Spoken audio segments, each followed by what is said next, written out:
Mga kwento ni Felmo.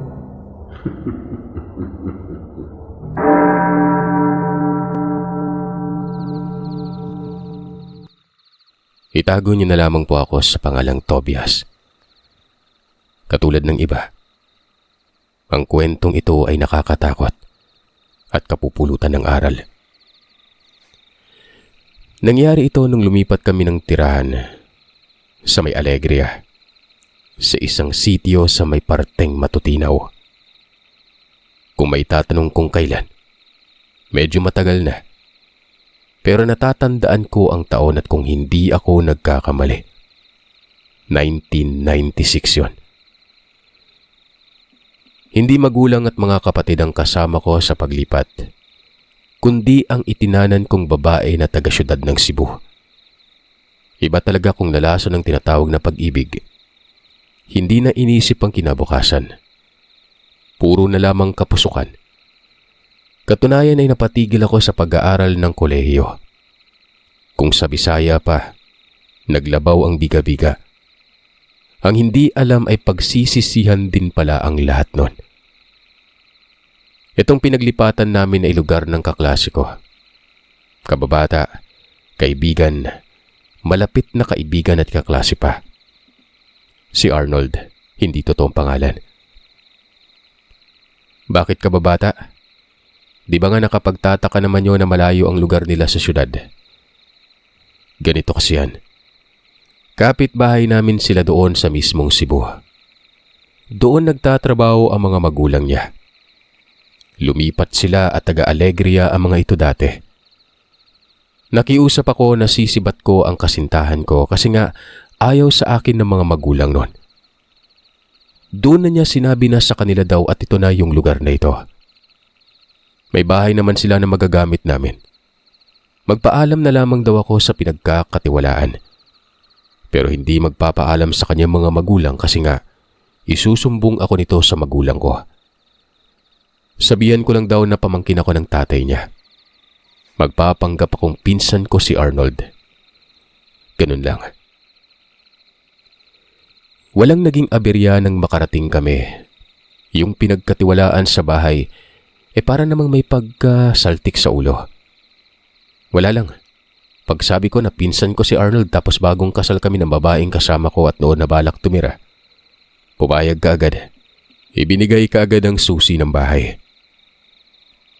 Itong babae ko ay itago natin sa pangalang Jennery. Buntis siya ng mga panahon na ito at walang aberya sa pagdating namin sa lugar. May masisilungan kaagad at puro na lamang kami lampungan nun.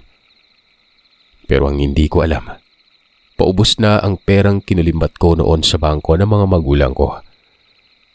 Namroblema ako at doon ko palang napagtanto na mali ang ginawa ko noon. Pero naroroon na at may gustong patunayan ako sa babae. Kaya gumawa ako ng paraan. Itong tirang pera ay ginamit ko sa pagtitinda. Barbecue, tocino, ice candy. May ref naman doon sa bahay at may kuryente. Malaki ang bahay na ito. 2 palapag kahit na napakaluma. Para bang sa panahon pa ito ng Hapon. Medyo nakakatakot. Malayo sa kapitbahay. Ang pagtitinda namin doon ito sa may sentro na ng matutinaw. Na kinakailangan pang maglakad ng halos 1 oras. Pwede namang sumakay pero tipid kasi kapag naglakad nun. Medyo kumita. Nakakaraos kahit papano. Sabi ko sa sarili ko kaya ko pala. Pero ang tanong, paano na kapag may anak na ako? Mabuti na lang at tinulungan ako ni Arnold. Sinabi niya sa mga magulang ko kung saan ako.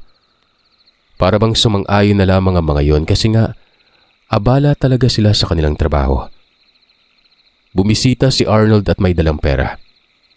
At ang sabi ng mga magulang ko, kakausapin nila ang mga magulang ng babae at pupuntahan kami. Pero hanggang dun lang. Walang nabanggit kung kailan. Pero sapat na yun kasi nga naging panatag ako. Nag-aalala din kasi ako noon hinggil sa mga magulang ko, lalo na't kumuha ako ng pera sa bangko nila. Habang tumatakbo ang araw ay parami ng parami ang naging kaibigan ko. Mga nakilala, mga tao na nakakasalamuha at nagkaroon ng magandang ugnayan. Itong pinagkatiwalaan ng bahay ay naging kaibigan ko. Matandang lalaki. May sa pagkasaltik nga pero konti lang. Isipin mong strikto pero ubod pala ng komedyante. Pangalanan natin itong Mang Tito. Nasa unahan lang ang bahay nito. Kasama niyang asawa at 2 anak na babae. Kaidaran lang namin ni Jennery ang mga anak. Panay bisita itong si Mang Tito at halos araw-araw ay dinadalan kami ng ulam. May mga pagkakataon din na yung mga anak niya ang nagdadala. Tuwing gabi, bumibisita naman itong asawa ni Mang Tito. Nakikipagkwentuhan kay Jennery. Kung hindi sasabihin na matutulog na si Jennery ay hindi uuwi. May sa pagkamarites kumbaga. Nalaman na nga ng pamilya nila na nagtatanan lang kami. Pero ayos lang umano. Kami naman umano ang humahawak sa sarili naming kapalaran. Lumaki ng lumaki ang tiyan ni Jennery. Lumaki na din naman ang kita ng maliit na negosyo kaya handa na ako nun. Pero hindi ko inaasahan na may mangyayari nun. 4 na buwan na ang tiyan ni Jennery. Ako nang nagkusa noon na magtinda. Dahil ayaw kong mapagod ito at baka mabinat pa. Isang hapon noong paparating na ako sa bahay, meron akong nakitang matandang babae. Nakatitig sa bahay na tinitirahan namin. Saglit akong napahinto at tinatanaw ito. Seryoso na mukha niya. Maya-maya'y lumapit ako at pumati sa kanya. At nagtanong sa kung anong sadya. Tinitigan lamang ako nito. Hindi nagsalita kaagad. Medyo na-off ako. Binati ko pa ulit yun pero wala talagang pagtugon. Nakatitig lamang ito at hindi ko man lang nakita ang mga matang pumiyok. Manang, mawalang galang na po. Ano po ba talagang kailangan natin? Para po kasing may sadya kayo eh. Pipi ba to? Hindi man lang kumikibo tsaka hindi din kumikipat yung mga mata. Manang, ano pong sa inyo?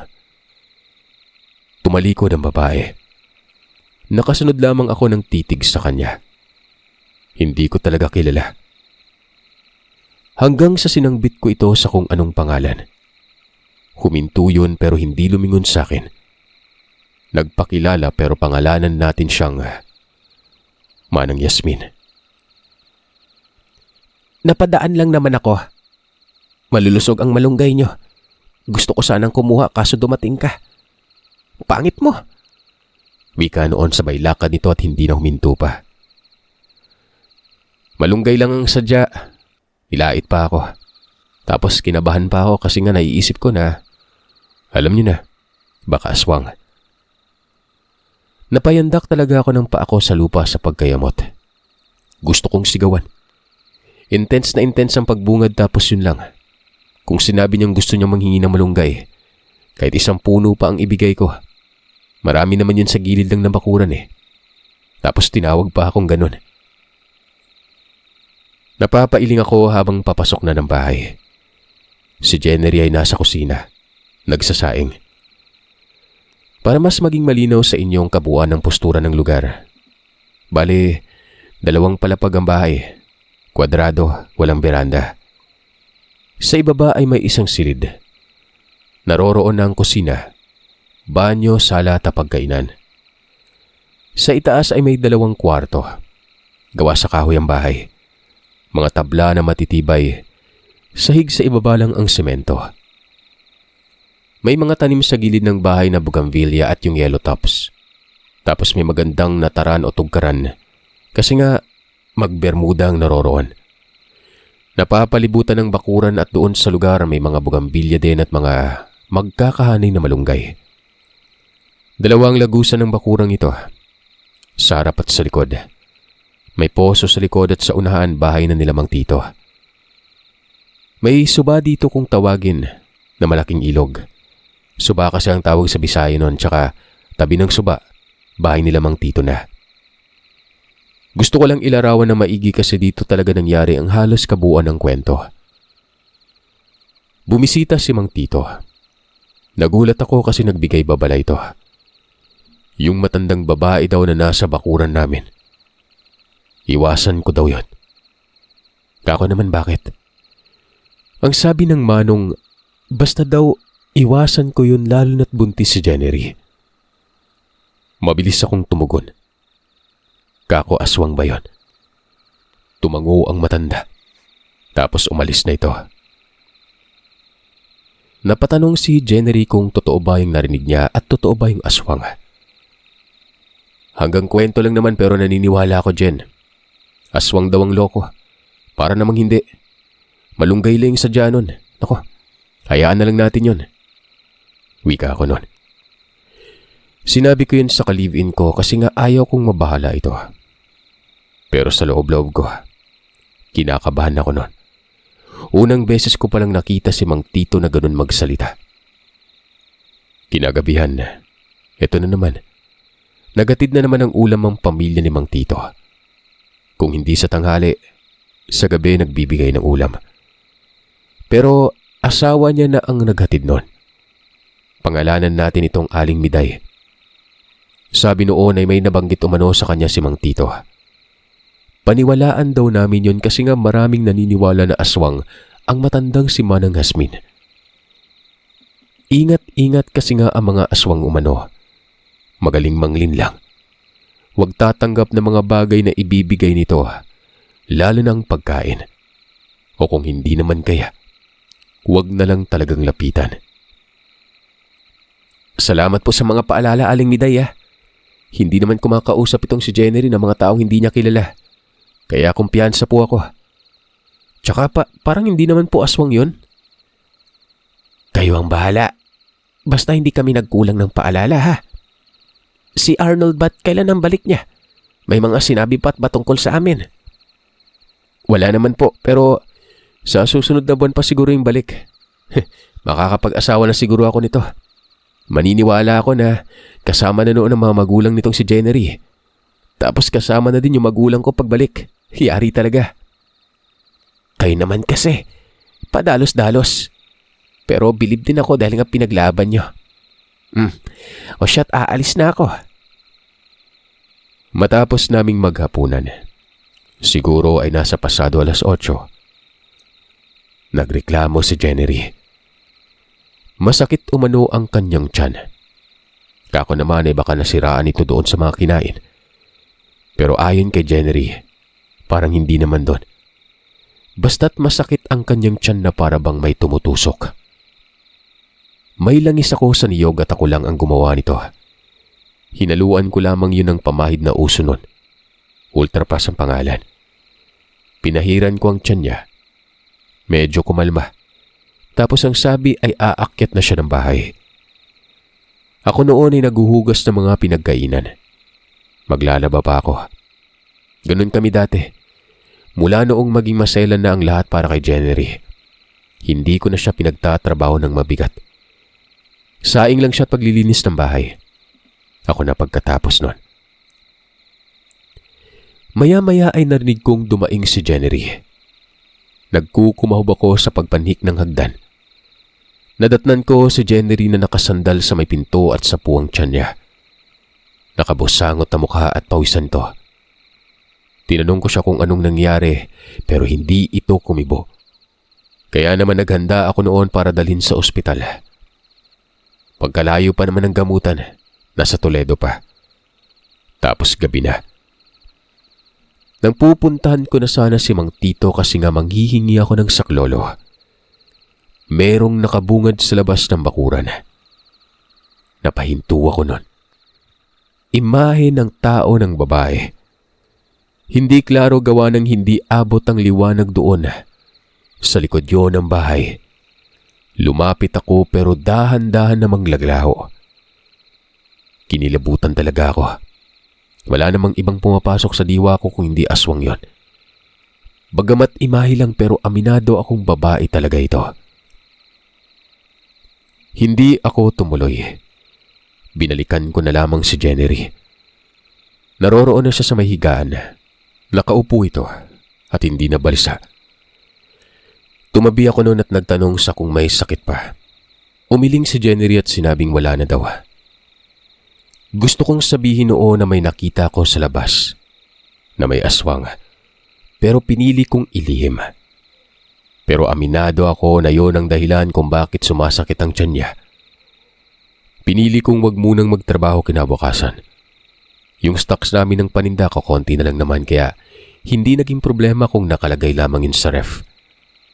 Maliban na lang kapag nagsangkaterba lalo na yung tosino. Pumapangit kasing lasa dahil nga naka-marinate yun. Kinabukasan ay maaga akong nagtungo sa bahay nila Mang Tito. Sinabi ko ang nangyari, maging yung nakita ko. Para bang naalarma ito. Tinawag nito ang kanyang asawa. Nasa biranda ako noon. Tipikal na tirahang probinsya ang tahanang ito. Naroroon si Aling Miday sa may suba. Tumakbo ito pa uwi. Nakasunod naman ang dalawang mga anak na babae. Sinabi ni Mang Tito ang mga sinabi ko sa kanya. Kita ko sa mukha ng Ali na nabahala ito. Pumanik ito ng biranda at kinausap ako. Malamang daw ay lumapit si Manang Yasmin kay Jenny. Baka namarkan daw ito ng aswang. Dagdag ng matanda. Para hindi daw sumakit ang tiyan, balutin ko ng itim na tela ang tiyan ng kalibin ko at mag-ipit ng kahit 2 dahon ng buyo. Teka sandali, kukuha lang ako ng buyo Mamaya dong pupunta ako sa inyo. Mamayang hapon, tatapusin ko lang yung mga nilalabhan ko. Umalis si Aling Miday, patungo sa may suba. Ito namang si Mang Tio ay nagmungkahi sa mga anak na puntahan daw si Jenny. Bantayan ito. Pero nakita ko sa mga anak nila Mang Tito na para bang kontra sa kautosang yon. Humiling pa nga yung panganay Sabi nito ayaw daw nilang madamay. Pangalanan natin ang mga anak na mag-asawang ito na Riafe at Elsa. Bale, si Riafe po yung panganay, Sir Seth. Nakasimangot talaga ang mukha ni Riafe. Babalik na daw sila sa ilog kasi nga maraming trabaho. Nagtataka ako sa dalawa. Ngayon ko palang napansin na para bang naasiwa sa amin. Samantalang mababait naman ang mga ito. Nako, natatakot siguro yung mga anak namin. Aantayin mo si Miday ha. Mamaya kapag nabigyan ako ng pagkakataon, magbabantay ako doon sa gabi. Ilang mga sandali ay dumating na si Aling Miday. May inabot na maraming dahon ng buyo. Tapos kumuha ito ng telang kulay itim. Napasimangot ang mukha ko kasi nga napakabantot ng telang yon. Kako yun ba ang gagamitin na tela? Sabi naman ng ginang yun daw. Mas maganda kung may amoy kasi nga malalansi daw ang aswang nito. Hindi maaamoy ang bata sa sinapupunan. Yung baho nun, para bang panis na dugo ng isda. Nakakasulasok. Hindi naman na ako nagreklamo. Umuwi ako at sabi ko kay Jenny, mamayang hapon ay babalutin ko ang tiyan niya ng tela. Tiisin niya lang ang amoy kasi nga hindi talaga kaaya-aya. Napaduwal pa si Jenny nang iabot ko sa kanya ang telang yon. Napaluwa ang mga mata. Hindi nga daw magandang amoy. Pagsapit ng hapon ay dumalaw na si Aling Miday. Kagad kong sinabi kung saan ko nakita ang aswang. Kako sa labas lang ng bakuran. Pinuntahan niya yon. Tapos tumayo ito sa kung saan dito nakatayo ang aswang. Napakunot na mukha ko. Tinitigan kong maigi si Aling Miday. Magsing tangkad lang sila noon tapos ganoon din ang postura sa pagkatindig nito. Kinukumpara ko siya doon sa matandang si Manang Yasmin. Kuba naman yun Tapos maikli ang buhok. Napapailing ako at sinabi kong singlaki niya yung nakita ko kagabi.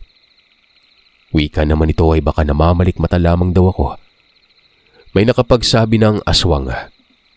Kuba at kung hindi siya nagkakamali. Yun na nga si Manang Yasmin. Wika ko naman bakit walang kumumpronta dito. Kung yun nga ang aswang bakit hindi pinunta ng bahay?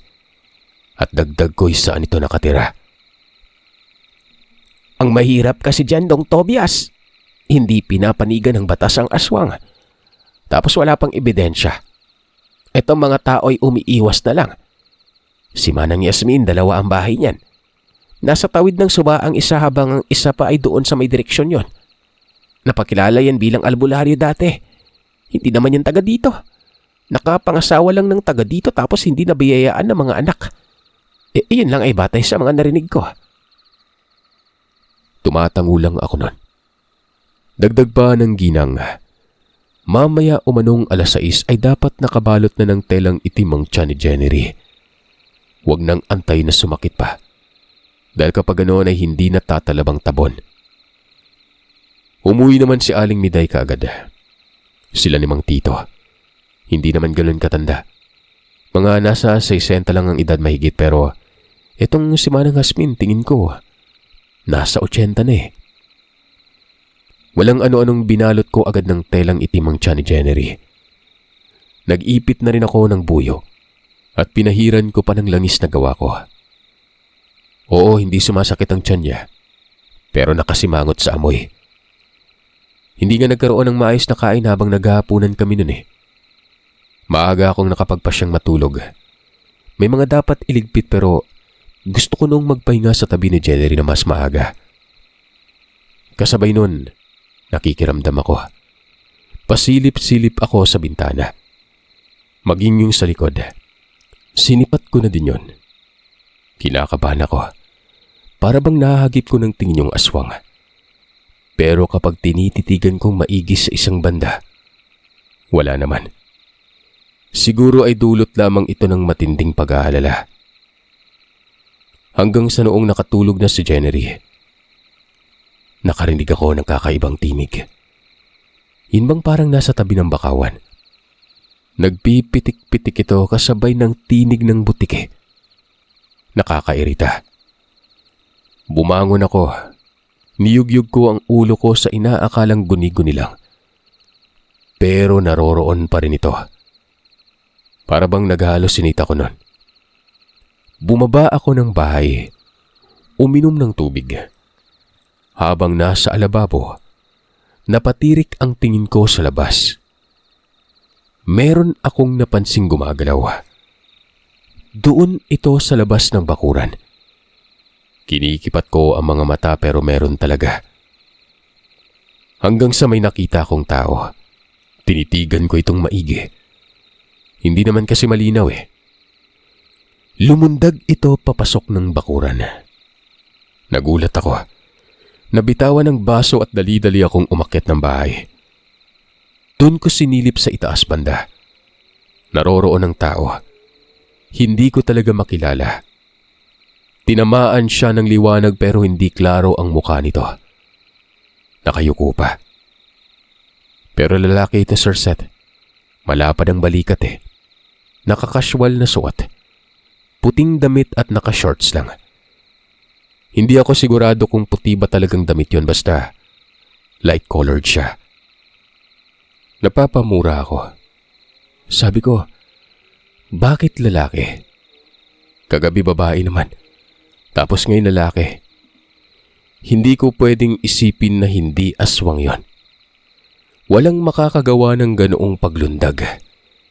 Tiyak namang nakasara ang pinto sa ibaba kaya medyo kampante ako.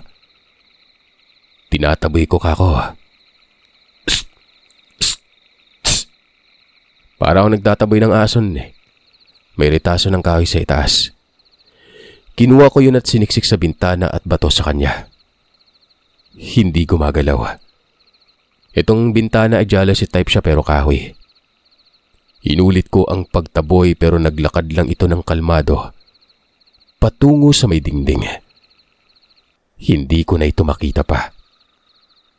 Gusto kong sumigaw pero hindi ko magawa-gawa yon. Para bang may pumipigil sa akin. Itong si Jennery ay tulog na tulog.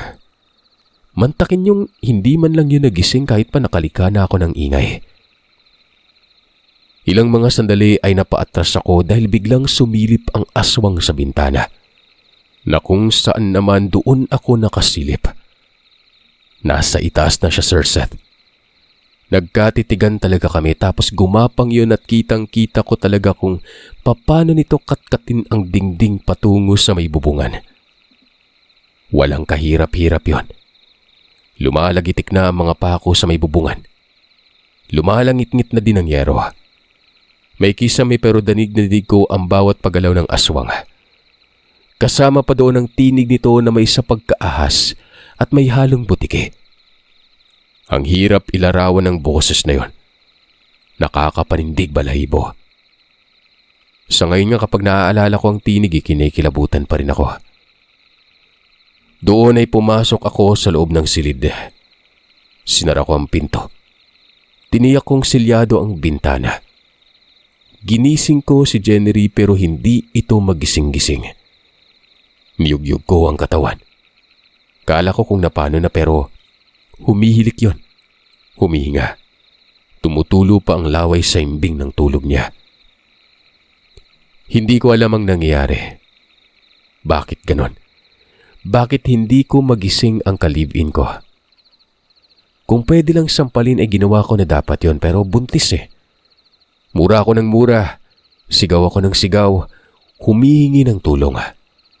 Malakas ang boses ko pero wala man lang rumesponde. Inantay ko pero wala talagang lumapit sa bahay na kung sino. Itong nilalang ay naroroon pa rin sa bubungan. Napakaalinsangan. Kulob na kulob at napakabaho pa. Parang parehas lang ng samyo noong telang ibinigay ni Aling Miday. Naalala ko ang mga sinabi ni Mang Tito. Na ang aswang ay magaling sa linlang. Siguro ang mga pangyayari na naranasan ko ng gabing ito ay isang uri ng linlang yon. Nakakasigaw ako pero wala namang nakakarinig. Tapos imbis na babae ang aswang, posturang lalaki. Hoy! Aswang kang animal ka. Ikaw si Manang Hasmin. Kilala kita. Umalis ka dito. Kapag ako na bad trip, pupuntahan ko bahay nyo. Matapos kong sumigaw ay nawala yung paglangit-ngit ng bubungan. Mga ilang segundo ay nakarinig ako ng tila ba naipit na malaking aso. Yung nasaktan. At galing ito sa bubungan. Kumakalabog ang bubungan na para bang may gumulong-gulong. Hanggang sa may malakas na langit-ngit ng yero. At doon ito banda sa may labas ng silid. Sinipat ko yon. Nanlaki ang mga mata ko kasi nga nakita ko ang nilalang. Nakakapit ito sa yero habang nakalambitin. Parang may kung anong masakit sa katawan niya. Gawa ng nakasimangot ito. Hanggang sa bumitaw yon at tuluyang nalaglag. Kumalabog doon sa ibaba. Kasunod noon ang alingasngas. Wari doon ito nalaglag banda sa mga tanim na bougainvillea. Dali-dali akong bumaba. Sinipat ko sa likod. Maliit na siwang ang pagkabukas ko sa pinto. Nakita ko ito. Pero sa pagkakataong yun ay babae na. Paika-ika pa yun. Tapos lumingon sa kung saan ako nakasilip. Nanlaki ang mga mata ko. Kilala ko ang babae. Walang iba kung hindi yun ang suki ko ng ice candy. Ito yung umaangkat eh. Tapos binibenta niya sa eskwelahan. Gulat na gulat ako, sabi ko. Siya yung aswang. Galit na galit ako noon, kako bukas. Bukas ka lang animal ka. Pero nang makalayo ito ay nagpalit na naman ng itsura. Alam niyo kung sino? Si Manang Hasmin. Nagbago na naman ang isip ko. Naisip ko na mapanilang aswang. Si Manang Hasmin ito at nililito lamang ako. Isinara ko ang pinto at nagbuntong hininga. Hanggang sa magawi ang tingin ko doon sa may bandang alababo. May nakita ako sa labas ng bakuran. Si Manang Hasmin. Nakatayo at kumukumpas ang kamay. Niyugyug ko ang ulo ko na para bang nababaliw ako. Papanong naroroon at tila maayos pang postura. Kumpara noong kawangis niya na hirap na hirap. Iba din ang suot nitong damit. Nakasayang kahil si Manang Hasmin. Yung isa kanina nakasuot ng panglalaki. Dito ay lumakas ang loob ko at kumuha ako ng itak at lumabas. Doon banda nakatapat sa gilid ng bahay si Manang Asmin. Sa harap ako dumaan at pagkarating ko sa may nataran, dinuro ko siya ng itak. Kako papatayin ko siya kapag binalak niya pang mang-aswang sa amin. Maya-maya narinig ko ang boses ni Jennery. Nakasilip ito sa bintana at tinatawag ako. Sabi ko ay huwag siyang lalabas doon. Pagbalik ko ng tingin ko sa matanda. Wala na ito doon. Sabi ko bukas ka lang. Pupuntahan kita sa inyo. Naituro naman sa akin ang bahay kung saan banda. Yung nasa malapit ang uunahin ko. Kapag wala doon ay pupuntahan ko sa tawid ng suba. Tinanong ako ni Jennery kung anong nangyari at sigaw ako ng sigaw. Kung may aswang ba umano. Sabi ko meron. Tapos si Manang Asmin ang nakita ko. Dagdag ko ay nakita niya din yon kasi nga mas klaro sa itaas banda. Pero sabi ni Henry, wala siyang napansin. Bumalik ako sa loob. Paakyat na ako ng bahay nang marinig ko na naman ang boses ng mga tito sa likod. Sinilip ko. Sa mga sandaling ito ay nasa baba na ng bahay si Henry. Sabi ko huwag siyang lalabas. Nakita ko na si Mang Tito. Kaagad kong pinuntahan. Nasa may loob na ito ng bakuran. Ano bang nangyari at nagsisisigaw ka dong? Inaswang po kami. Si Manang Asmin yung nakita ko. Nagbabago-bago yung mukha eh. Naging kamukha pa nga nung umaangkat ng ice candy na si Aling Grace. Nako, dapat pala binantayan ko na lang kayo. Kamusta ang asawa mo? Ang ka-live-in mo, si Jennery? Ayos lang naman po, pero may kakaiba kanina. Hindi ko po siya magising-gising. Habang may aswang na pumanik sa bubungan ni tulog na tulog po eh. Ganyan talaga dong. Pinaglalaruan niyang sistema ng lugar. Magaling magmanipula. Kailangan mo pa ba ng tulong ko? Mukhang hindi namang tito. Umalis na eh. Pupuntahan ko bukas yun. Sinabihan lamang ako noon ni Mang Tito na wag ko na lang daw puntahan. Mas maiging bantahin ko ang asawa ko. Huwag kakausapin si Manang Asmin. Tumango ako. Umalis ng matanda. Pero buo ang loob ko nun. Kahit pa man may abiso itong si Mang Tito ay pupuntahan ko pa rin yon. Nagtataka lang ako kay Mang Tito kasi nga parang may masakit sa katawan niya eh. Nakasimangot ang mukha. Siguro nagmamadali yun sa kakatakbo patungo sa bayat na dapa. Wala pa namang ilaw na dala. Kinabukasan ay sinabihan ko si Jennery na wag lalabas. Huwag magpapapasok ng ibang tao malibang na lang sa akin. Aalis ako kasi nga pupuntahan ko si Manang Asmin. Ang sabi naman ni Jennery ay wag na lang daw, baka mapano pa ako. Huwag kang mag-alala, walang mangyayari sa akin. Yung tela saan mo ba nilagay? Huwag mong laban ha. Ang sabi ni Jennery ay tinanggal niya umano kagabi. Hindi siya nakatiis. Hindi siya makatulog. Wala na daw ito sa tiyan niya noong may nangyari. Pero hindi naman daw sumakit ang tiyan niya. Ano? Siya sige, mamaya na natin pag-usapan yan.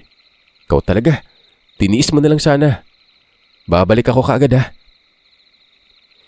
Sumabog ang galit ko pero pinigilan kong bulyawan si Jennery.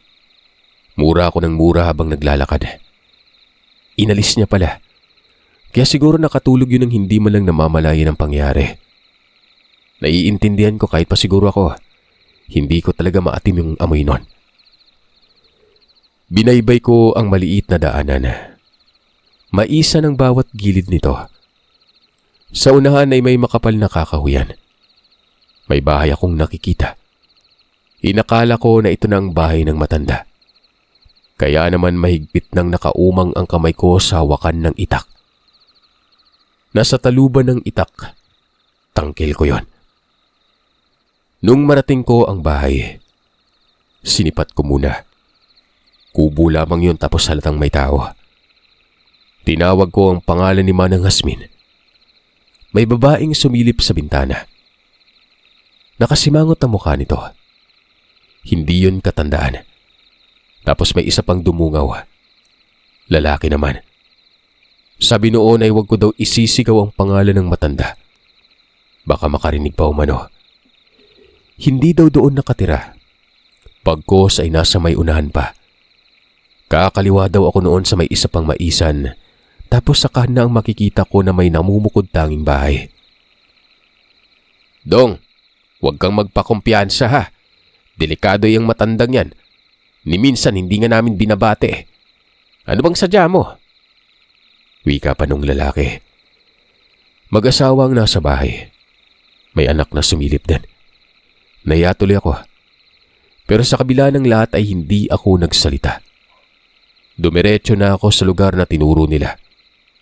Kakaliwa daw sa maisan. Pinuntahan ko yon. Pagkarating ko sa maisan ay natatanaw ko na ang namumukod tanging bahay.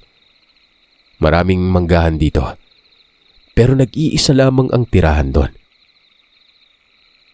Napabuntong hininga ako tapos marahang naglakad. Itong galit kong bitbit. Parang unti-unting nawala. Napalitan yun ng kaba. Napakaawaw-aw ng lugar. Tahimik na nakakatakot. Kumbaga, kung may mangyari sa akin dun sa lugar, mahirap makahingi ng tulong. Bagamat nabaga ko pero pinili ko pa rin lumapit. Ipaparating ko talaga sa matandang ito ang galit ko at kung pwede, sasaktan ko ito. Siguro mga ilang hakbang na lang bakuran na. Pero bigla na lang may lumbas na bahay. Huminto ako at walang ano-anong nagwika ng "Walang hiya ka! Hayop ka! Inaaswang mo kaming matanda ka! Papatayin kita kapag nagpakita ka pa sa bahay! Kunwari ka pang mangunguha ng malunggay Aswang ka pala! Aswang!" Paulit-ulit kong sinisigaw na aswang siya. Pero sa kabila nun, hindi ito nagsasalita. Gusto ko nang sunggaban yon. Ilang hakbang lang ay maaabot ko na ito. Halos dikit kasi ang bakuran sa bahay. Hanggang sa lumapit ng dahan-dahan ito sa akin. Maamo ang mukha niya. Para bang nag-aalala pa yon. Mga isang dipa na lang ay huminto ito. Tinitigan ako ng maigi. Kako, tatagain ko siya sa oras na magkamali ito ng kinikilos. Binunot ko ng itak pero, "Alam mo iho, marami kang dapat malaman lalo na sa sitwasyon nyo ngayon. Yung pagpuslit ko at sinabi kong malunggay ang sadya ko malunggay talaga. Pero may napansin ako sa bahay nyo. Ikaw pala yung pinsan ni Arnold. Alam mo bang aswang din ang dahilan kung bakit sila umalis dyan? Nagkakasakit lagi si Arnold. Ako ang nagpayo na lumisa na lang kasi nga baka mamatay si Arnold. Albularya ako iho, hindi ako aswang." "Huwag mong pinapaikot yung isip ko. Sinungaling sila mang tito kung ganun. Ganun ba? Magaling manglinlan daw ang aswang. Ikaw, isang aswang Nakita kita kagabi." Tama ka naman. Magaling manglinlang ang aswang. Katunayay na linlang kayo. Matagal na kayong nalilinlang. Alam mo kagabi, kung hindi ako dumating ay patay na ang bata sana sa sinapupunan ng asawa mo. Ako ang dahilan kung bakit nalaglag ang aswang sa bubungan nyo. Kita mo na, ang galing mo talagang magrason. Kahit kailan hindi ako maniniwala sa'yo. Hindi ko pinipilit na paniwalaan mo ako kasi nga napapailalim ka sa isang pagmamanipula. Hindi ako ang nagpapaikot ng isipan mo. Kung hindi ang mga taong lagi niyong nakakausap. Binigyan ka ng telang itim. Yun na yung mga sandaling kukunin ng bata. Ano, nakuha bang bata? Sabi ko'y tinanggal ni Jennery ang tela. Pero proteksyon yun sa tiyan. Wika naman ng matanda, mabuti at tinanggal dahil kung hindi ay patay ang bata at wala na siyang magagawa doon. Tumatanggaw pa daw kami ng pagkain. Yun ang lumalason daw sa kaisipan namin.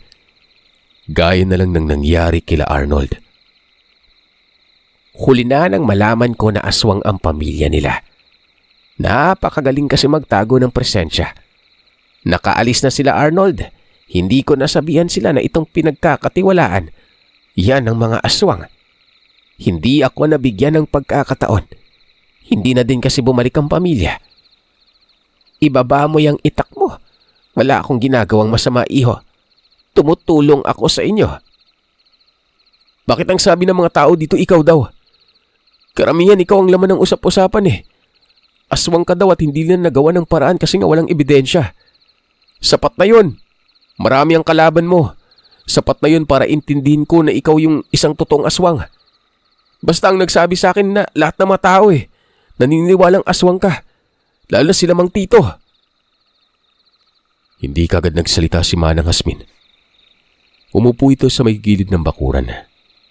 May upo ang kawayan dito. Nakatingin sa bahay niya tapos ang seryoso na mukha. Ilang mga sandali ay sinabi na noon na wala naman siyang napabalitaang ganon. Na baka pa na lamang ito ng pamilya nila Mang Tito umano. Sinungaling ka. Bakit yung nadaanan kong bahay natatakot sa'yo? Ano ko, Hilo? Hindi mo na ako mapapaikot, no? Tumango ang matanda. Tapos sinabing tagain daw siya ng itak. Isang buwis-buhay ito kapalit ng tiwala ko daw sa kanya. Patayin ko daw siya sa oras na yon. Hindi siya gagalaw. Walang ano-anong inambahan ko ng pagtaga ng itak. Hindi ito gumalaw. Hinawakan ko na lang yung buhok niya. Inilapat ang itak sa leeg. Kapag hiniwa ko'y masusugatan ng malala. Pero hindi pa rin gumagalaw. Dito ay para bang nakaramdam ako ng awa. Lalo na yung mukha niyang malungkot at lumuluha ang mga mata. Yung nadaanan mong bahay, naniniwala ako na minamanipula din yon. Mababait naman sa akin yon. Napagplanuhan kayo ng husto. Kung papatayin mo ako ngayon ay walang magliligtas sa inyo. May sasabihin ako sa iyo para malaman mo talagang totoo. Itong mga sasabihin ko'y sundin mo. Maglagay ka ng tubig sa baso. Nakikita mo ba yung tanim na yan? Panyawan. Kumuha ka ng tangkay. Dikdikin mo at ipatak ang katas sa tubig. Subukan mong ipainom alinman sa mag-asawa. Hindi iinom yung mga yan. Magagalit pa. Mapapansin mo din yung mga mata na magbabago. Itong pangyawan na nakatanim sa loob ng bakuran, pahiwatig na hindi ako aswang. Takot sa panyawan ng mga aswang. Takot na takot sila dyan. O kung hindi naman kaya gumawa ka ng patpat ng kawayan. Tigdadalawang dangkal lang tapos itarak mo ng magkakasnod sa daanan papasok ng bakuran nyo. Ang bawat patpat lagyan mo ng asin, budburan mo lang sa lupa. Masdan mo ang papasok sa bakuran nyo. Mabibisto ang pagkatao. Ang tawag sa pamamaraang yan pangbasag sa tinatagong katauhan ng kampo ng dilim. Umuwi ka na. At kapag mali ang mga sinasabi ko, ako na mismo ang magpapakamatay. Gusto mo akong patayin, di ba? Pero ayaw mo namang gawin. Siya sige, ako ang papatay sa sarili ko para lang pagkatiwalaan mo ako. Para bang hinamon niya ako. Naguguluhan din ako eh. Kaya nga nag-aalinlangan ako at baka magkamali sa hinala. Kako babalik ako bukas. Gagawin ko mga sinasabi niya. At kapag hindi umubra ay papatayin ko siya. Huwag siyang magpapakamatay kasi ako na ang papatay. Susunugin ko pa ang bahay. Tumalikod ako pagkatapos nun. Aalis na sana pero sinabi ng matanda na nakalimutan ko daw ang panyawan. May ibibigay pa daw siya sa akin. Magantay daw ako saglit. Alam niyo, inantay ko na para bang utu-utu ako. Pero nanlaki ang mga mata ko sa inabot niya. Bronseng punyal. Sa pagkakaalam ko, isa sa pinakaayaw ng mga aswang ang bronze. Pero bakit nahahawakan niya yon? Ang sabi ng matanda ay inahanda niya daw yon dahil balak niyang patay na mag-asawa. Pero naawa siya sa mga anak nito. Kaya hindi niya nalang pinakialaman. Kahit mamoblema siya sa mga hinanaing ng mga tao dahil nga perwisyo, siya na lang ang gumagawa ng paraan para kontrahin ng mga ito. Tumutulong siya sa mga tao ng palima. Tinanggap ko yon. Tangay ko din ng kapirasong panyawan. Makabuhay sa Tagalog ito at hindi na kailan na takot talagang aswang sa lamang ito. Nang makarating sa bahay ay gumawa kagad ako ng patpat.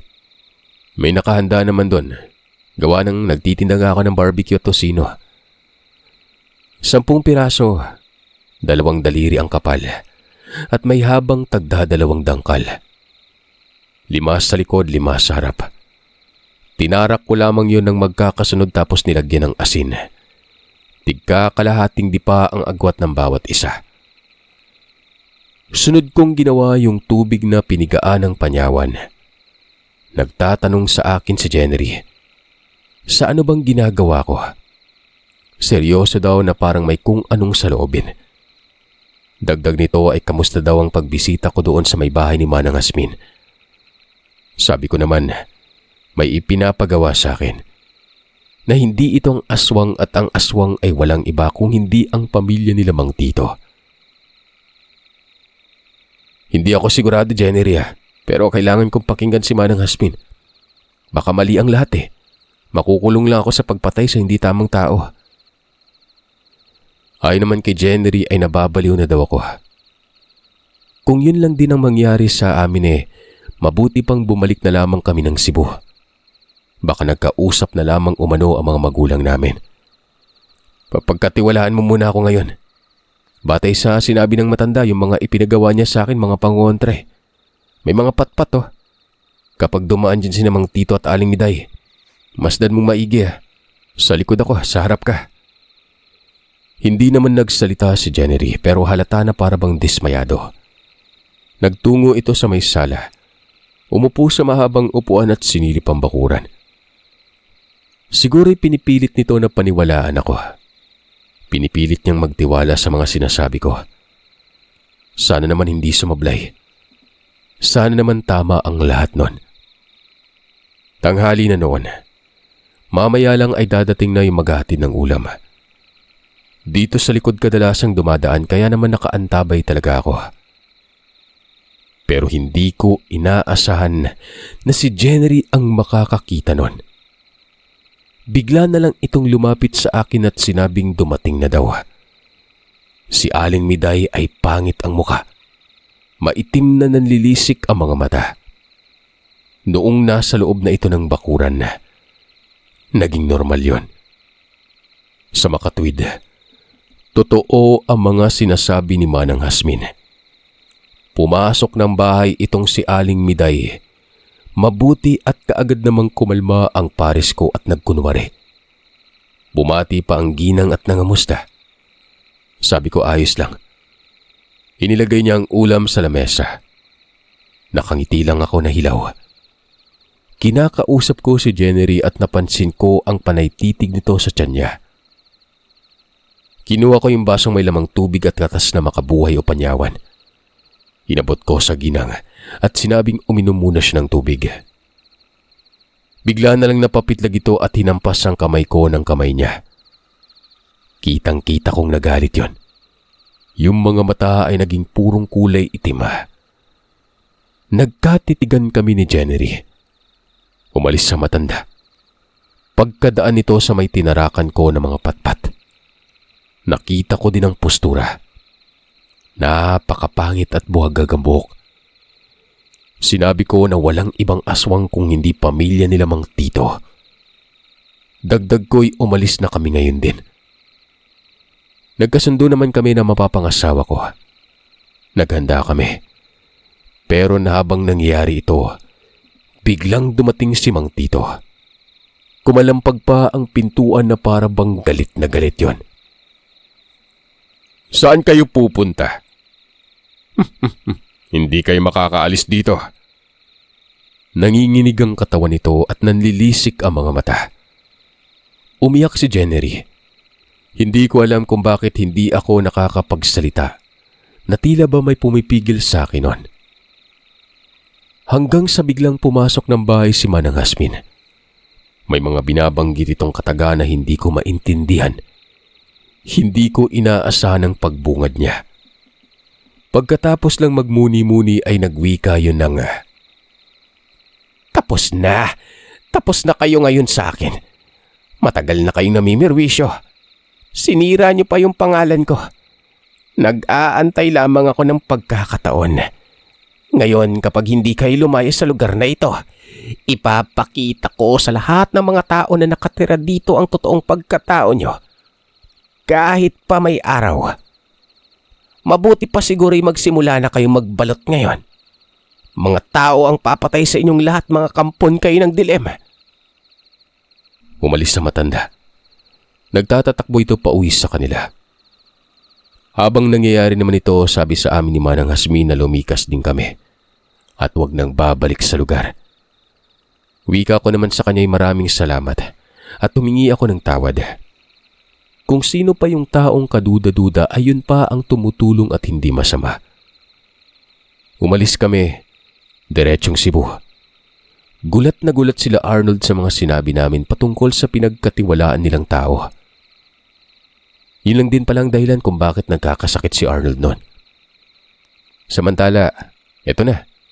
Ito na yung mga yugtong pinaulanan ako ng sermon ng mga magulang ko. Dumating pa yung mga magulang ni Jennery. Napagalitan kami. Pero nang malaman ang naging kalagayan namin, inabahala ang mga ito. Nag-alala at sinabing mabuti at nakaalis kami doon. Ayun, rektang pamanhikan. Pagkatapos yun ang walang katapusang sermon. Ikakasal daw sa hindi pa naisisilang ang bata. Tapos pag-aaralin ako noon. Magdidekwat lang din daw ako ng pera sa bangko, bakit pa hindi daw kinuha lahat kasi nga yung perang yun para daw sa kinabukasan ko. Para sa akin yun, kaya nga may account number ako . Ganun din yung mga kapatid ko. So, gayon na nga. Malino naman siguro ang aral. Ipagpalagay na lamang natin na hindi kami nakaranas ng katatakutan. Pero tingnan niyo yung kalagayan ng pagdidesisyon ng wala sa tama. Mabuti at may kaya mga magulang ko. Paano kung hindi? Ilagay naman natin ang sitwasyon doon sa mga pangyaring pang-aaswang. Huwag magtiwala sa mga taong hindi talaga lubos na kilala. Yung parang feeling close pero may masamang motibo. Maging mapagmatiyag, mapag-obserba, at makinig hindi lang sa isang panig, kundi sa bawat panig nun. Dahil hindi tayo sigurado kung alin sa kanila ang tama at mali. Kung hindi ako nakinig kay Manang Hasmin, yari talaga. Hanggang dito na lang, Sir Seth, at sana meron kayong natutunan sa karanasan namin.